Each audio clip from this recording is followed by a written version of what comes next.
বন্ধুরা, মণিপুর ইম্ফলের অবস্থা খুব খারাপ, ভয়াবহ। আমরা তো পড়ে গেছি, 13-14 দিন জ্যাম্পে পড়ে গেছি। তো তোমার সব কিছুতেই সমস্যা, কোনটা সমস্যা না সেটা বলো। খাওয়ার সমস্যা, তারপর পানির সমস্যা, তারপর জ্যাম্প লেগে গেছে, চারিদিকে সমস্যা সমস্যা সমস্যা পাও। দেখতে পেয়েছো জীবনটি কিরকম হয়ে গেছে।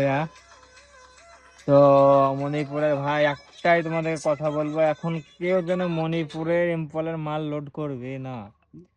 আর আর লোড করলে ভাই এরকম বুঝতে পারছো পরিস্থিতি হবে।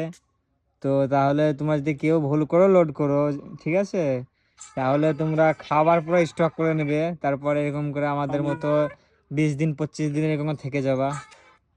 বাকিটা তোমাদের, কারণ আমরা যে কষ্টটা পেয়েছি আমরা চাই না যে বাকি কোনো ড্রাইভার যে এসে বা খালাসি এসে লাইফে এতটা কষ্ট হয়।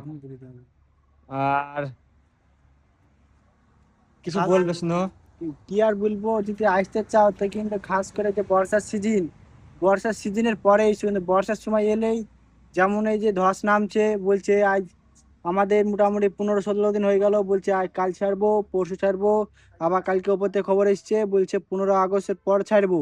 আবার তার ভিতরে যদি মেঘ হয়ে যায় তাহলে আবার যদি ধস নামে কোনো জায়গায়, তাহলে আবার তারপরে আবার ডেট বাড়াবে।